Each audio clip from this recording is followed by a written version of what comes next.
Qué bueno que nos acompañas en esta ocasión entre amigos, una conversación que mantenemos regularmente Guillermo Serrano y tu servidor Jesús García acerca de algunos temas que nos interesan, algunas cosas que vemos en las noticias y bueno, lo que nos ocupa en estos días es la pandemia que azota al mundo y que en algunos lugares ya ha causado estragos incalculables verdaderamente. Y nos acompaña en el día de hoy en esta conversación Fernando Campillo, un buen amigo. Él se encuentra en la provincia de Tarragona, en España. Y Fernando, es un placer verte de nuevo. ¿Cómo estás? Pues estoy muy contento de poder compartir con vosotros este tiempo. Hacía tiempo que no hablábamos así, por lo menos a través de los micrófonos. Cuéntanos cómo se está percibiendo todo esto en España, un país que ha sido fuertemente azotado. Está siendo fuertemente azotado, ¿no? Realmente fue la avalancha después de China e Italia, llegó a España de una manera más virulenta, ¿no? Pues se ha vivido como todo el mundo, ¿no? Una situación totalmente nueva que nos ha hecho poner las pilas a todos, ¿no? Con mucha incertidumbre y lamentando la pérdida de los más débiles, en este caso los ancianos. Sí. He leído la prensa española en estos días con preguntas acerca de esta generación que sobrevivió a la guerra civil, que se enfrentó a las crisis en los años 40 y 50, que pudo empezar a respirar a partir de los 70 y que después de una larga vida de trabajo se están muriendo solos en los hospitales o en los asilos también. Esta es la tragedia. Por ejemplo, yo, por dar unos datos, ¿no? Ayer mismo, aquí en Cataluña, en la región de Cataluña, de los 2.100 fallecidos, cerca de 400 eran ancianos de las residencias, o sea, una quinta parte, ¿no? Y lo más triste de toda esta situación, no solamente por estos ancianos, sino aquel que fallece, sea por el coronavirus o sea por cualquier otra enfermedad, es que no podemos la familia ni siquiera ir a abrazarnos o a consolarnos ni a despedir los restos de la persona fallecida, ¿no? Debes saber que Fernando reside en la provincia de Tarragona, en España. Yo originalmente soy de España y he estado en contacto con mi hermana. Mi hermana y su esposo trabajan en la seguridad del aeropuerto en la ciudad de Málaga, que estuvo abierto hasta la semana pasada, con tráfico de pasajeros increíbles, cuando todos estábamos ya refugiados y aislados, tratando de evitar el contagio o diseminar esta enfermedad, porque es parte también del aislamiento, no solamente evitar el contagio de uno, pero si uno lo tiene, no contagiar a los demás. Y yo sé que Guillermo tiene familia en España, tiene un hermano catalán. Y, Guillermo, ¿tú has tenido la oportunidad de contactarte con ellos, ver un poco cómo está la situación ahí también en Barcelona? Estamos conversando casi,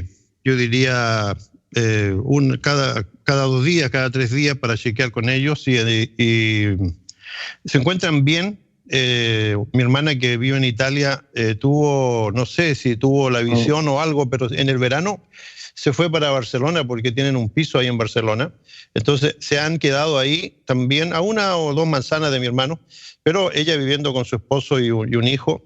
Y se mantienen también en esta situación de aislado. Hicieron buen acopio de mercancías y qué sé yo.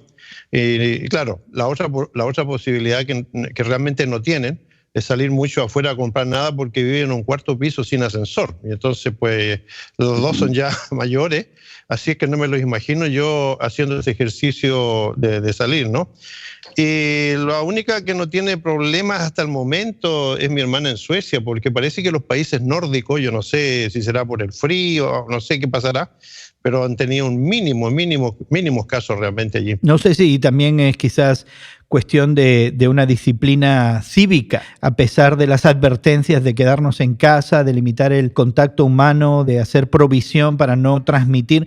Mucha gente lo ha ignorado. Yo creo que hay ese elemento también de disciplina cívica que hace que algunos países tengan un impacto menor al que otros desafortunadamente estamos teniendo, y Estados Unidos ya se convirtió en el que ha tenido más fallecimientos, y el impacto, según nos dijeron las autoridades federales en esta semana, es que podríamos tener entre 100 a 250.000 fallecidos en el mejor de los casos, creando una incertidumbre y una situación que hace preguntarse a muchos ¿dónde está Dios? Interesantemente, en el día de hoy consideramos un artículo que publica el semanario Time en los Estados Unidos, que básicamente dice así, en grandes titulares: el cristianismo no ofrece respuestas a la situación del coronavirus y tampoco debería ofrecerla. Es que la revista Time adopta la actitud de que este es un tiempo de lamentación.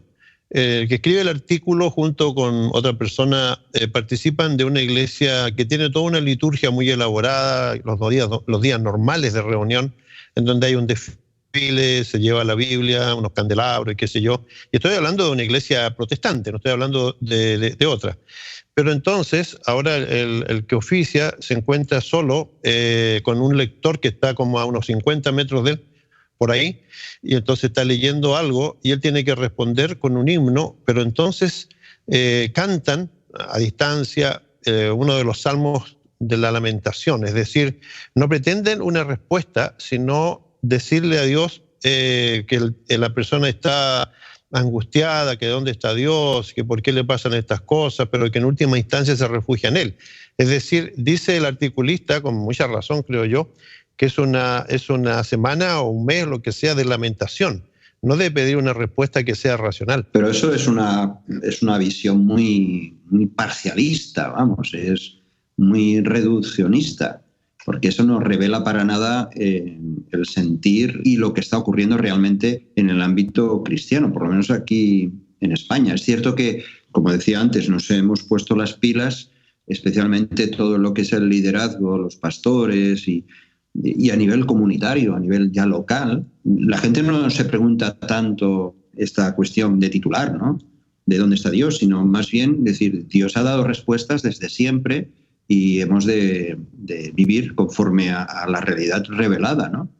En fin, yo creo que a veces los titulares nos distorsionan una realidad espiritual, ¿no? Pero no hay un elemento de que cuando nos llega la tragedia, cuando nos llega el mal, incluso a nivel global, como está sucediendo ahora, hay este elemento de introspección y de conexión en la mente cristiana, en el ámbito del pensamiento tradicional del cristianismo, de conectarlo con la penitencia, ¿no? Me estoy acordando de la plaga, la Edad Media, ¿verdad? Y la asociación que se hacía alrededor del año 1000 de que todos estos eventos, esta plaga que estaba acabando con la población del mundo conocido, pues era el fin del mundo, ¿verdad? Y había este sentimiento de penitencia, de introspección, de que de alguna manera lo que nos está pasando pudiera ser resultado del distanciamiento divino y por tanto de tener una actitud penitente para aplacar la ira de la deidad. Es decir, que de alguna manera me da la impresión que el artículo y estas personas que escriben, viniendo de una tradición más formalista, más litúrgica, están haciendo eco de una realidad que en el cristianismo históricamente se ha vivido en otros momentos. Pero José de Segovia Barrón, que escribió un artículo para Protestante Digital, plantea las alternativas que hay. Si este virus no es una cosa completamente independiente, entonces Dios no es soberano ni tiene poder. Y si este virus ha sido de alguna manera mandado por Dios, entonces Dios está actuando de una manera, vamos a decir, de castigo, de una manera de castigar a la sociedad o lo que sea. Entonces él plantea la disyuntiva en este artículo, al que yo respondí. Él no tiene que haberme mirado mi respuesta de todas maneras. Te habrá ignorado, como siempre hace, Guillermo. Como lo hace siempre. Te habrá ignorado como lo hace habitualmente. Pero no estaba yo de acuerdo, en general estoy de acuerdo con él, pero no estoy de acuerdo en este sentido. Yo creo que este virus, el coronavirus es una consecuencia de nuestro propio uso y abuso de los recursos que tenemos, que realmente por alguna razón están fuera del dominio humano. Yo creo que los tres estamos incómodos ante esta idea de que el cristianismo no ofrece respuestas.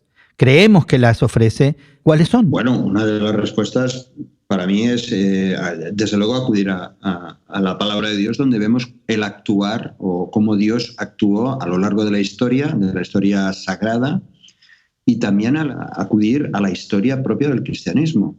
Cuando vemos personajes como Lutero, por mencionar uno, o Spurgeon mismo, que ellos vivieron plagas y tremendas epidemias, y la reacción de ellos no fue simplemente quejarse o buscar una causística divina, sino al contrario, mostrar esperanza y confianza, ¿no? Por lo tanto, lo primero de todo es acudir a las Escrituras para encontrar explicación, y la hay, evidentemente. Por un lado, la realidad de la caída del hombre que lo ha estropeado todo. Entonces nosotros somos responsables de los actos que hemos hecho a lo largo de nuestra propia historia. Hubo un teólogo, Lewis, este pensador educado en Oxford, muy racionalista, filosófico para pensar, que se convierte al final de su vida, no solamente se convierte, tiene el privilegio en la edad ya, digamos la tercera edad, de conoce a una colega, a una mujer, se casa con ella y confiesa que son los años más felices de su vida, aunque realmente el matrimonio duró poco porque murió él después de 6 o 7 años de casado. Pero él dice algo muy interesante hablando de la fe cristiana. Él dice que él no tiene todas las respuestas para las cosas que suceden en su vida o en el mundo, pero que las abraza con fe, creyendo que al final todo tiene una explicación, aunque él no la pueda comprender racionalmente. Es decir, él abraza la fe como el último refugio para una cuestión en la que toda la racionalidad realmente no tiene cabida. Y yo creo, no siendo muy partidario ni muy amigo de Lewis por su racionalismo, creo que él ha acertado medio a medio en esto. Cuando no tenemos una respuesta que satisfaga nuestra mente, nosotros nos abrazamos a la promesa de la Escritura y de ella no nos mueve nadie. Es decir, parecemos a veces fanáticos, es que no tenemos otra respuesta. Exacto, sí. Pues quisiéramos animarte a que te pongas en contacto con nosotros y nos dejes saber tu opinión acerca de los temas que cubrimos entre amigos. Puedes visitar nuestra página de internet radiomoody.org o también encontrarte con nosotros en Twitter. En Twitter somos tus temas de hoy en Twitter. Y queremos agradecer mucho el trabajo de producción que se hace desde la ciudad de Sao Paulo, Brasil, y en Chicago para hacer llegar esta conversación entre amigos hasta ti.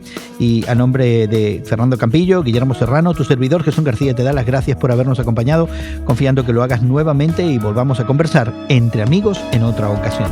Que pases un buen día y que Dios te bendiga.